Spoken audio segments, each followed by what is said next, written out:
Selamat pagi Bapak Ibu serta anak-anakku yang dikasihi oleh Tuhan. Mari kita siapkan hati kita untuk boleh memulai hidup kita hari ini, aktivitas kita dengan menghadap kepada Tuhan. Merendahkan diri kita di hadapan Tuhan. Biarlah hati kita, pikiran kita boleh diisi dengan kebenarannya. Mari kita bersama menaikkan pujian, Bejana-Mu.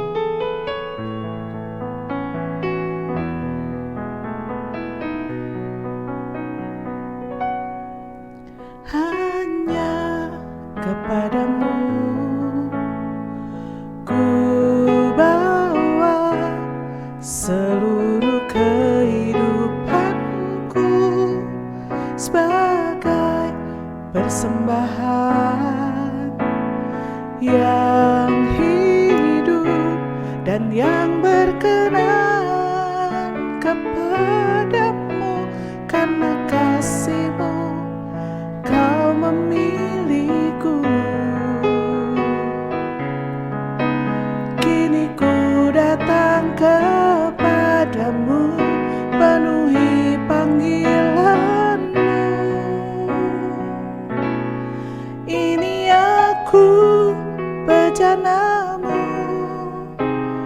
bentuklah sesuai kehendak-Mu untuk genapi firman-Mu.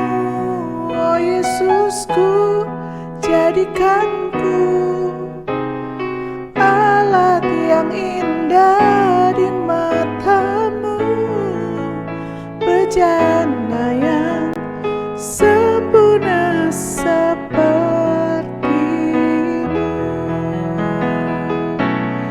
Ini aku, bejana-Mu,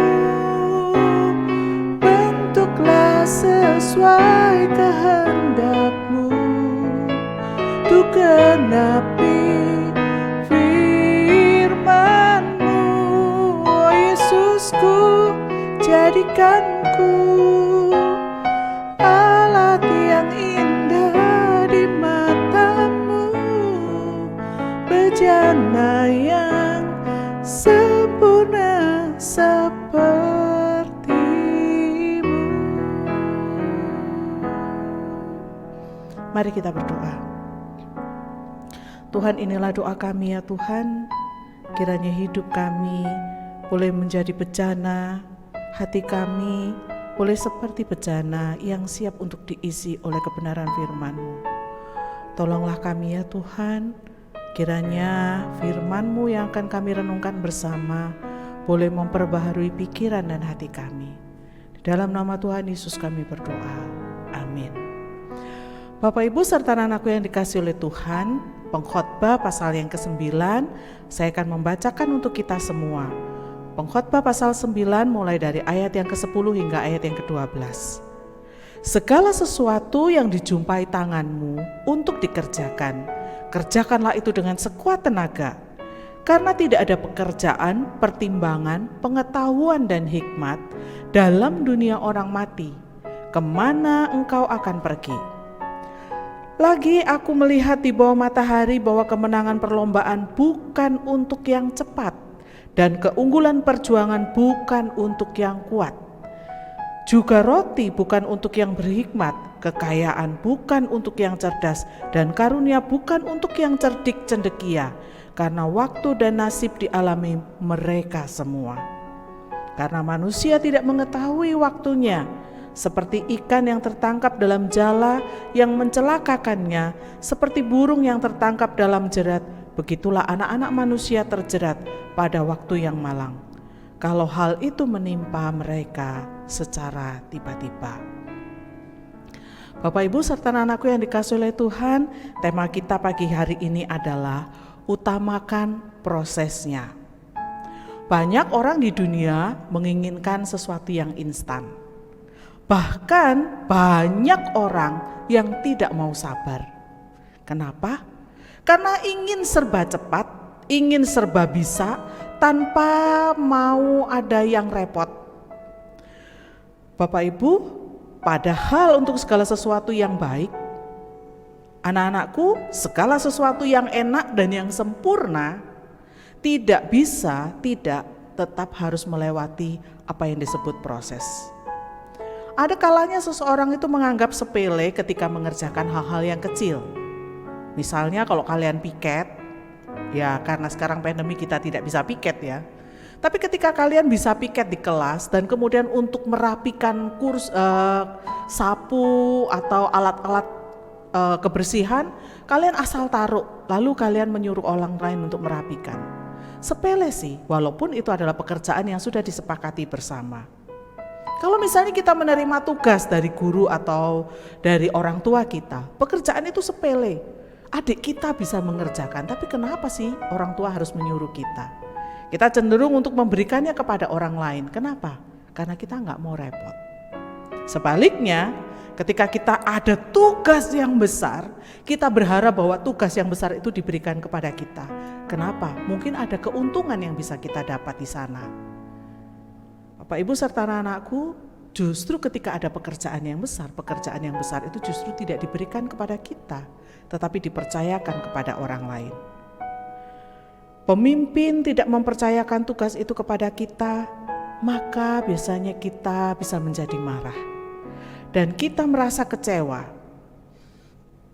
Respon yang kurang baik lagi adalah kita mengajak teman-teman kita yang lain untuk apa?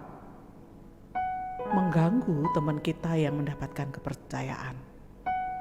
Bapak itu menganggap rendah teman itu karena kita berpikir ia tidak mampu melakukan pekerjaan itu tanpa bantuan kita.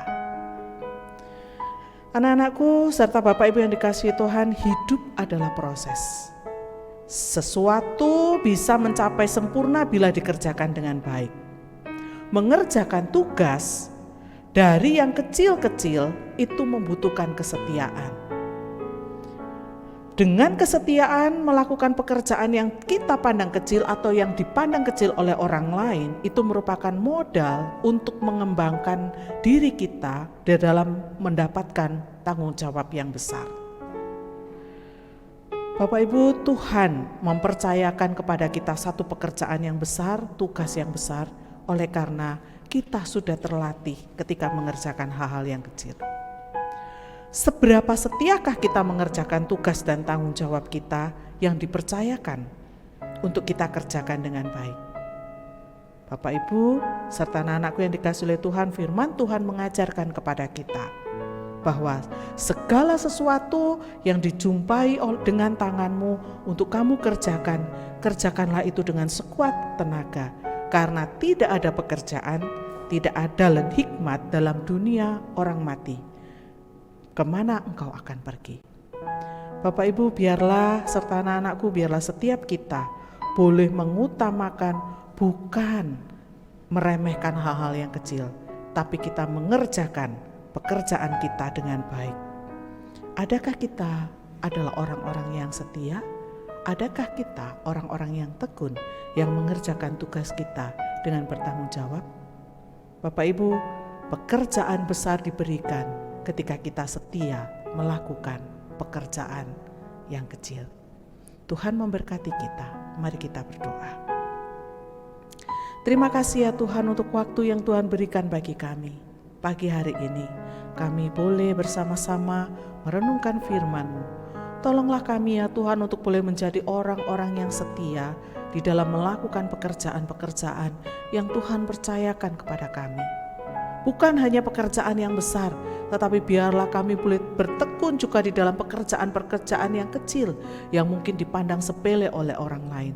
Karena Allah turut bekerja di dalam setiap pekerjaan yang kami lakukan, sekalipun pekerjaan itu tampak kecil. Namun Tuhan melihat ketekunan kami dan mempercayakan pekerjaan yang besar kepada kami di kemudian kelak. Terima kasih ya Tuhan untuk firman-Mu yang mengingatkan kami. Tolong kami hari ini, kami akan belajar dan setiap kami guru-guru akan mengajar. Tolonglah setiap kami kiranya boleh Tuhan berikan hikmat untuk dapat membimbing anak-anak murid kami dengan baik. Terpujilah nama-Mu Tuhan, di dalam nama Yesus kami berdoa. Amin. Selamat pagi Bapak Ibu serta anak-anakku yang dikasihi oleh Tuhan, Tuhan memberkati.